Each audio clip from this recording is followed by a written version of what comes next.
ప్రధానంగా ముఖ్యమంత్రి చంద్రబాబు నాయుడు గారు ప్రతిష్టాత్మకంగా ఏర్పాటు చేసినటువంటి కార్యక్రమం ఇందాక మంత్రివర్యులు చెప్పినట్లుగా P4 అనేటువంటి కార్యక్రమం. దానికి సంబంధించి ప్రతి నియోజకవర్గానికి ఒక యాక్షన్ ప్లాన్ తయారు చేసుకోవాలని ఇప్పటివరకు ఆ రకమైనటువంటి కార్యక్రమాన్ని ఎవరూ చేపట్టలేదు. ఇప్పుడు ప్రతి నియోజకవర్గానికి సంబంధించి ఒక యాక్షన్ ప్లాన్ తయారు చేయాలి. ఆ యాక్షన్ ప్లాన్ ప్రకారమే రాబోయే రోజుల్లో మన అభివృద్ధి కానీ సంక్షేమం కానీ ముందుకు తీసుకెళ్లాలనేటువంటి మాట వారు చెప్పారు. దాని ప్రకారం ప్రస్తుతం జిల్లాలో ఉన్నటువంటి పూర్వపు జిల్లా తూర్పుగోదావరి జిల్లాలో ఉన్నటువంటి అన్ని ప్రాంతాలకి సంబంధించి కాకినాడలో ఒక ట్రైనింగ్ ప్రోగ్రాం కూడా జరిగింది. దాంతోపాటు వారందరికీ ఇచ్చినటువంటి సందేశం ఏంటంటే ఈ నెల 30వ తారీఖుకి నియోజకవర్గాలకు సంబంధించినటువంటి యాక్షన్ ప్లాన్ తయారు చేయమని చెప్పారు.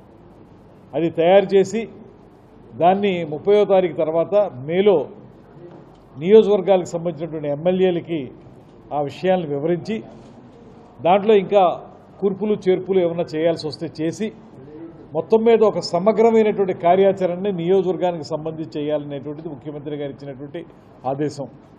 దాని ప్రకారం జిల్లా యంత్రాంగం ఆ కార్యక్రమంలో నిమగ్నమై ఉంది.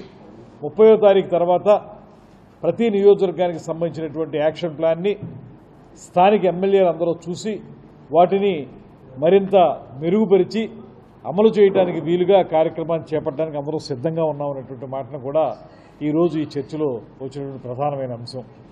దాంతోపాటు జిల్లాలో ఉన్నటువంటి ఇరిగేషన్కి సంబంధించినటువంటి అంశాలు, ముఖ్యంగా ఈరోజు మనకు ప్రధానమైనటువంటి అంశం రబీ పంటకు సంబంధించినటువంటి ధాన్యం కొనుగోలు. దానికి సంబంధించినటువంటి టార్గెట్ విషయంలో 2,50,000 మెట్రిక్ టన్నులు మనకు కేటాయించారనేటువంటిది మనకు తెలిసిన విషయమే. అయితే ఇవాళ చాలా ప్రాంతాల్లో ఈ టార్గెట్ సరిపోదు, ఇంకా మంచిగా మాకు కావాల్సి ఉంటుంది అనేటువంటి మాట ప్రజల నుంచి రైతుల నుంచి వస్తుంది. దానికి కారణం ఏంటంటే గత ప్రభుత్వాన్ని ఈ ప్రభుత్వాన్ని పోల్చుకుంటున్నారు. గత ప్రభుత్వంలో ఆ ప్రభుత్వం ఏనాడు కూడా ధాన్యం కొనుగోలు చేసిన తర్వాత వారికి ఒక ఇతమిద్దమైనటువంటి సమయం లేకుండా నెల 2 నెలలు 3 నెలలు 4 నెలలు 5 నెలలు అలా గడిపేసినటువంటి సందర్భాన్ని చూశారు రైతులు. ఇవాళ అలా కాకుండా ఈ ప్రభుత్వం వచ్చిన దగ్గర నుంచి కొనుగోలు చేసినటువంటి ధాన్యం తాలూకు డబ్బుని ఆ రైతు ఖాతాలో 2 రోజుల లోపలనే ఇచ్చేసేటువంటి కార్యక్రమం, కొన్ని సందర్భాల్లో అయితే 1 రోజులోనే ఇచ్చేశారు. ఇది చూసిన తర్వాత రైతుకి ప్రభుత్వం మీద ఒక నమ్మకం కలిగింది.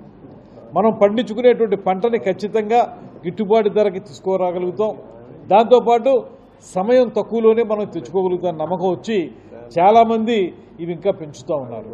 దానివల్ల ఇవాళ మంత్రి రామానాయుడు గారు నేను కలిసి ఇప్పటికే మన ఎంపీ గారు పురంధేశ్వరి గారు కూడా ఇప్పటికే మన civil supplies minister Nadendla Manohar గారితో మాట్లాడడం జరిగింది. కనీసంగా 1,00,000 మెట్రిక్ టన్నులు పెంచమని చెప్పి కోరడం జరిగింది. దీని మీద రేపు ఒక రివ్యూ మీటింగ్ చేస్తున్నారు నాదెండ్ల మనోహర్ గారు. దాని నుంచి ఒక సానుకూలమైన సంకేతం వస్తుందనేటువంటి మాటను కూడా మనం నమ్ముతూ ఉన్నాం. దాంతోపాటు 126 అనేటువంటి వెరైటీ, దీనికి సంబంధించి కొన్ని ఇబ్బందులు రైతులు చెప్తూ ఉన్నారు. దాన్ని కూడా ఇవాళ చర్చించాం, పూర్తిగా సవివరంగా చర్చించి మిల్లర్లకి ఒక సందేశాన్ని ఈ చర్చ ద్వారా ఈ DRC మీటింగ్ ద్వారా పంపించాం. ఏదైతే ఈ క్రాప్ అనేది ఉందో దాంట్లో నమోదైనటువంటి 126 అనేటువంటి వెరైటీని పండించేటువంటి రైతుకి 100% కూడా అది కొనవలసిన బాధ్యత రైస్ మిల్లర్ల మీద ఉంది అనేటువంటి మాటను కూడా చెప్పడం జరిగింది.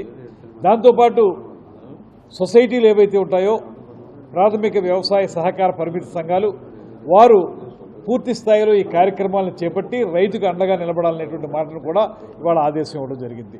అలాగా మొత్తంగా చూసుకుంటే నీటి ఎద్దడికి సంబంధించినటువంటి అంశాలు కానీ, వేసవకాలం కనుక నీటి ఎద్దడి లేకుండా ఉండటానికి ఏం చేయాలనేటువంటి ఆలోచన కూడా పూర్తిగా చేశాం.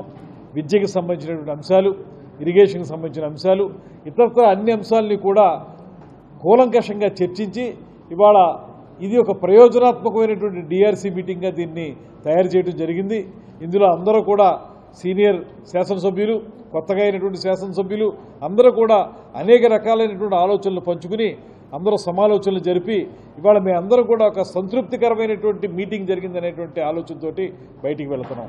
అయితే దీన్ని ఆలోచన వరకు లేకపోతే చర్చించడం వరకు మాత్రమే పరిమితం కాకుండా ఏదైతే ఇవాళ మనం ఆలోచించిన అంశాలు ఉన్నాయో అవి 100% కూడా క్షేత్రస్థాయిలో అమలు జరగాలనేటువంటి ఆదేశాన్ని కూడా ఇన్ఛార్జి మినిస్టర్ గారు ఇవ్వడం జరిగింది. తద్వారా రేపటి నుంచే అవి అమలు చేయడానికి వీలుగా అధికారులందరికీ కూడా పూర్తి స్థాయిలో ఆదేశం ఇవ్వడం జరిగింది. తర్వాత జరిగేటువంటి మీటింగ్లో యాక్షన్ టేకెన్ రిపోర్ట్ కూడా తీసుకుంటామనేటువంటి మాట. ఏటీఆర్ అనేటువంటి తీసుకుని వాళ్ళు ఈ మీటింగ్లో జరిగినటువంటి అంశాలని ఏ మేరకు అమలు చేశారనేటువంటి అంశాన్ని కూడా నెక్స్ట్ మీటింగ్లో చర్చించి ఆ తర్వాత మళ్ళీ యాక్షన్ ప్లాన్ తయారు చేసుకోవడానికి వీలుగా ఆ కార్యక్రమాలు చేసుకోవాలనేటువంటి ఒక సమగ్రమైనటువంటి చర్చ ఈరోజు జరిగిందనేటువంటి మాటని సందర్భంగా తెలియజేస్తూ దీని ద్వారా ఇలా జరిగేటువంటి డిఆర్సీ మీటింగుల ద్వారా రాబోయే రోజుల్లో జిల్లాని సమగ్రంగా సత్వరంగా అన్ని రకాలుగా కూడా సర్వతోముఖంగా అభివృద్ధి చేయాలనేటువంటి ఆలోచనతో మేము అందరం కృషి చేస్తున్నాం అనేటువంటి మాటని సందర్భంగా తెలియజేస్తూ దీనికి మాకు అవకాశం కల్పిస్తున్నటువంటి ముఖ్యమంత్రి గారికి ఉప ముఖ్యమంత్రి గారికి ధన్యవాదాలు తెలియజేస్తూ సెలవు తీసుకుంటాం.